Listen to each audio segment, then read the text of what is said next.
ዳኒ እንግዲህ ከባድ ውሳኔ ወስኗል ማለት ነው። ምክንያቱም እስከ ዛሬ ተስፋ ሰጥቼ ስጠብቀው የነበረው ነገር ሜዳ ላይ መቅረት የለበትም። ስለዚህ መጥተሽ የሆነ ነገር ማድረግ አለብሽ ሲል ቲና ጋር ደውሎ በቁጣ ነገራት። እሷም ደግሞ የተፈጠረውን ነገር ለምን አትነግረኝም? ምንድን ነው እሱ ስትለው ነይ ስትመጪ ሁሉንም ነገር እነግርሻለሁ፣ አለበለዚያ ግን ከባድ ውሳኔ ነው የምወስነው እያለ ሲዝትባት እንግዲህ ቲናም ካለችበት ስትሮጥ ስትመጣ ሁሉንም ነገር ነገራት። አባባ እንደ ዋሿትና ቤቱን በሐሰት ሰነድ ላይ እንደፈረሙላት ሁሉንም ነገር ነገራት። አበደች። ከዛ በኋላ ይሄን ሽማግሌማ እገለዋለሁኝ እንጂ እኔን አታሎ ብቻውንማ ይሄንን ንብረት አይበላም እያለች ስትዝት ያንቺ ፉከራ ምንም ነገር አይሰራም። ከዚህ በኋላ ምርር ነው ያለኝ፣ ወይ አንቺን ወይ እሱን ገድዬ ነው እጄን ለመንግስት የምሰጠው ሲል እንግዲህ አቶ ዳኒ በንዴት የሰው ንብረት ለመብላት በኃይለኝነትና በቁጣ እየገለጸ ይገኛል። እሷ ደግሞ እኔ ላንተ ብዬ መስሎኝ ይሄንን ያክል ስለፋ የነበረው ስትል ሄደን መጣች። ለሱ ብለሽ ምን አንቺ እህቱ አይደለሽ እንዴ? ምን ሆነሽ ስትላት እኔ እህቱ አይደለሁም ፍቅረኛው ነኝ ያለች ወይዘሪት ቲና። ከዛ በኋላ ኤደን ምን እኔ እኮ ጠርጥሬ ነበረ ይሄ ሁሉ ጊዜ ስራ ነኝ ምናምን እያልክ ደግሞም እህቴ ቤት ነው ስትል ሁሉንም ነገር ውስጤ እየነገረኝ ነበረ። እናም ደግሞ እዚህ ቤት እንዳልመጣ እየፈራህ ነበረ። የሆነ ችግር ባይኖርብህማ እኔ እህት ቤት ስመጣ ደስ ልህ ይገባ ነበረ። አንተ ግን የሆነ ችግር እንዳለብህ ያስታውቅ ነበረ ብላ እንግዲህ ኤደን በቁጣ ገለጸች። እንዴት እንደዚህ ትያለሽ አንቺ? እኔ አንቺ ፍቅረኛዬ አይደለሽም። አንቺ እኮ ባለትዳር ነሽ። ምን እያልሽ ነው? እኔ አንቺን የቀረብኩሽ ለጥቅም እንጂ አንቺን ፈልጌሽ አይደለም።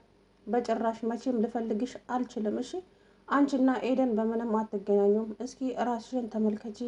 አንድና አንድን የሚፈልገው ገንዘብና ገንዘብ ብቻ ነበረ። እሱም ደግሞ አልተሳካም። ከዚህ በኋላ ህይወቴን በጥብጠሽማ አንቺን አልለቅሽም ሲል ተነሳና ቲናን ጉሮሯን እንቃደረጋት። እንዴት እንደዚህ ትያለሽ? ከምወዳት ፍቅረኛዬ ብዙ አመት መስዋዕት የከፈልኩላትን ከእሷ ጋር ልታጣይ ነው እንዴ? ሲል ተነስቶ እንቃደረጋት ጉሮሯን። ከዛ በኋላ መሬት ብትቧጭር ምን ብትል እነ ትሁት ቆሞ እያዩ ይስቁባታል። ከዛ በኋላ ኤደን አሁን እውነታውን ትነግረኛለህ? አንተ የማትረባ እድሜን እንደ ማስቲካ አኝከ ጨረስከው። ነገ ዛሬ በዛኛው አመት በሚቀጥለው አመት እያልክ ለካ አንተ እዚህ ስራህን እየሰራህ ነበረ። አንተ ባለጌ ስድ እሰራልሃለሁ ዳኒ አልለቅህም እያለች እንግዲህ ኤዱዬ በጣም ተናዳ የኔ ፍቅር እንደሱ አይደለም፣ ቆይ ላስረዳሽ፣ እሷ ፍቅረኛዬ አይደለችም። እውነቱን ለመናገር እኔ እሷን የቀረብኳት በቃ አንቺን አንድ ለቅቄ ለመኖርና የፈለግሽውን ህይወት እንድትኖሪ ነበረ። እሷን የቀረብኩት ደግሞ ደሞዝ ሀብት፣ ሰዎቹ ሀብታም ስለሆኑ ከነሱ ሀብት እንድትቀበልና እኔ ከአንቺ ጋር ነው የምኖረው ብዬ አታልዬ ገንዘቡን ልቀበላት ነበረ። ይኸው ግን አልሆነም። ሰውየው ግን እንደዚሁ የሚበገር አይደለም ሲል አባባም ከት ብለው ሳቁ።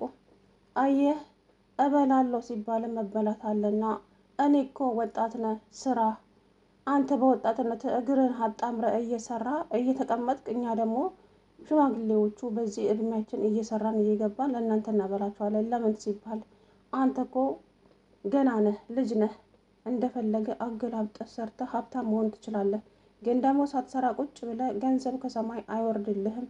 ምን ማለት ነው? ሳይሰሩ የሰው ነገር መመኘት ምንድን ነው እሱ አሉት አባባ። አባዬ አሁን አንድና አጭር ጥያቄ፣ ገንዘቡን ያልኩህን ትሰጠኛለህ ወይስ አትሰጠኝም? ሲሉም አባባ ተናገረ። እሳቸውም ደግሞ አረ ምን አሻኝና እሰጥሃለሁ እንጂ ቃሌንማ አላጥፍም የኔ ልጅ አይደል?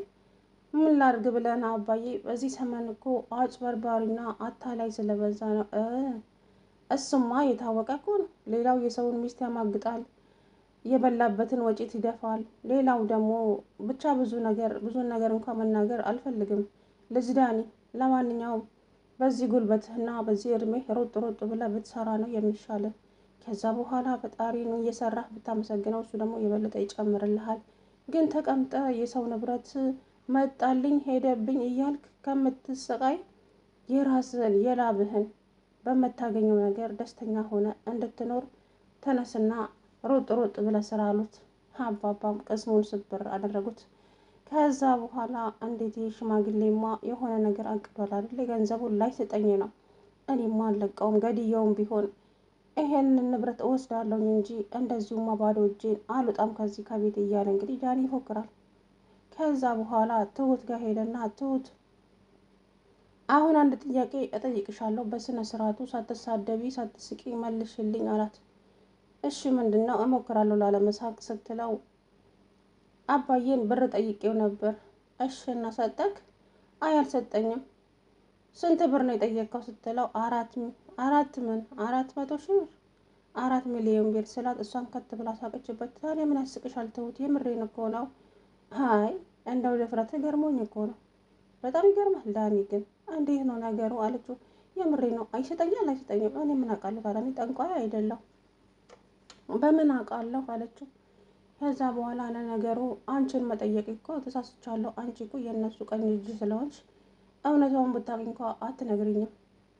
ከዛ በኋላ እንግዲህ ዳኒ ንፋስ ላይ አየር ላይ መሄድ ብቻ ነው የቀረው። በጣም ተናደደ። የሚያደርገው ነገር ጠፋበት። በተለይ ደግሞ ካሌብና አባባ ቁጭ ብለው አንድ ላይ ሲያወሩ ሰምተው በር ስር ተለጥፎ እየሰማ ነበረ። ሰላም ውድና የተከበራችሁ ቻናሌ ቤተሰቦች እንዴት ናችሁ? ደህና ናችሁ? አለሁ ደህና ነኝ። እንግዲህ ዳኒ የሰው ንብረት ለመብላት እየቋመጠ ይገኛል፣ ግን እየተሳካለት አይደለም። ይህንን ነገርማ አሳካለሁ እንደምንም ብዬ እያለ እንግዲህ ካሌብና አባባ ሶፋ ላይ ቁጭ ብለው ስለ ቤቱ እያወሩ ያለ ለካሱ ሰምቶ ነበረ። ያኔ እሱ በር ስር ተለጥፎ እየቆመ ደግሞ ትሁት ሰምተው ነበር። ከዛ በኋላ አባዬ እናንተ ቅድም ያወራችሁትን ዳኒ ሁሉንም ነገር ሰምቷል። ለዛ ነው እንዴ? እኔ እኮ ጠርጥሬያለሁ የሆነ ነገርማ እንዳወቀ። ተይው እባክሽ የራሱን ጉዳይ፣ ለምን አይታነቅም ለኔ ሲል። እንደውም ትምጣና እውነቱን ተናግሬ ከዚህ ቤት መንቅሬ ያስወጣታለሁ አለ ካሌብ። አዎ እኔ የምጠብቀው እስከ ዛሬም ያንተን ውሳኔ ነበር የኔ ልጅ። ከዚህ በኋላ ሁሉም ነገር ያበቃል አሉ አባባ። ከዛም ዳኒ እንግዲህ በጣም ተበሳጨ። ብቻ ብዙ ነገር እያደረገ ይገኛል። አባባ ክላስ ገብቶ መኝታ ቤት ውስጥ ሲፈትሽ ካሌብ ደረሰበት። ከዛ በኋላ እንዴ ካሌብ ምንድን ነው ዛሬ በሰላም ነው? ተደናብረሃል እኮ በዛ ላይ ደግሞ ደንግጠሃል።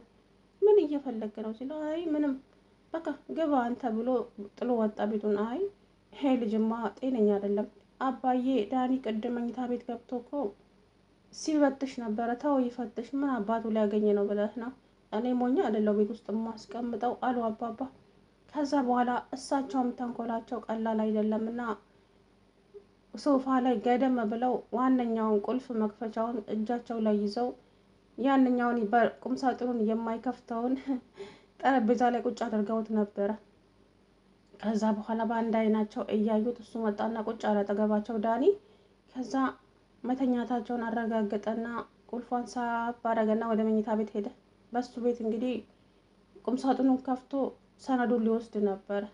ከዛ በኋላ ግን አባባ ሸርተት ብለው አጠገቡ ደረሱ። ዋነኛው ቁልፍ ግን እጃቸው ላይ ነበረ፣ አሳዩት ማለት ነው።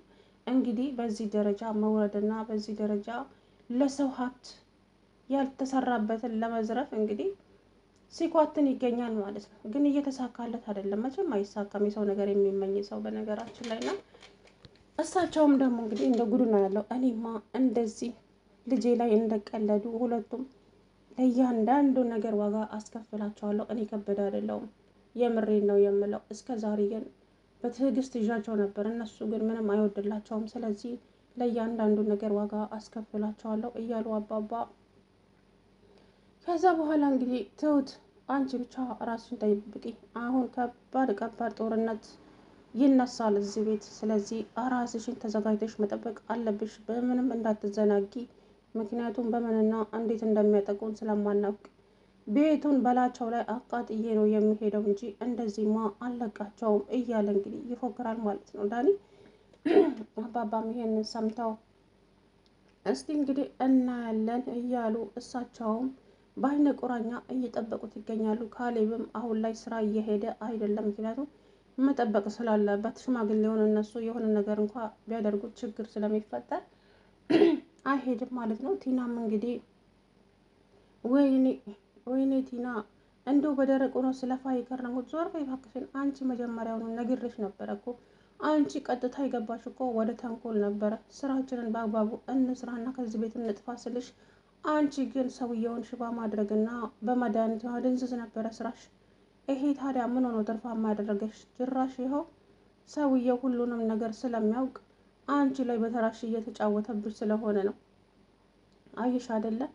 እያንዳንዱ ነገር ዋጋ ትከፊበታለች ብዬሽ ነበር። ይኸው አሁን ምን ልታረጊ ነው ታዲያ? እኔማ አልለቀውም። አሁንም እንደ በፊቱ አሽመድ በጄ አስቀምጠዋለሁ እንጂ እኔ ቲናንማ አታለው ዝም አይልም። እሰራለታለሁ ለዚህ ለማይረባ ሽማግሌ እያለች እንግዲህ እዛች የፈረደችባት ትሁት ጋር ሄዳ፣ አንቺ ትሁት ሁሉንም ነገር ታውቂያለሽ አይደለ? ግን አንቺ የተረገምሽ ምን አለበት መጀመሪያውኑ ብትነግሪኝ? ምን ልንገርሽ? ነገርኩሽ እኮ የሰው ሀብት ከምታሯሩጡ የራሳቸውን ሰርታችሁ አገኙ ብዬ ስንት የተናገርኩ። ጥሩምባ መንፋት ብቻ ነበር የቀረኝ እኮ፣ ግን ልትሰሚኝ አልቻልሽም። እና ምን ላድርግልሽ እኔ ከዚህ የበለጠ አለቻት ትሁት። ከዛ በኋላ አፍሽን ዝጊ፣ እንደዚሁ ባዶ እጄን አጨብጭቤ የመወጣ እንዳይመስልሽ ትሁት፣ የምሬን ነው። ለእያንዳንዱ ነገር ዋጋ አስከፍልሻለሁ። መጀመሪያ ከአንቺ ነው የምጀምረው ሁሉንም ነገር።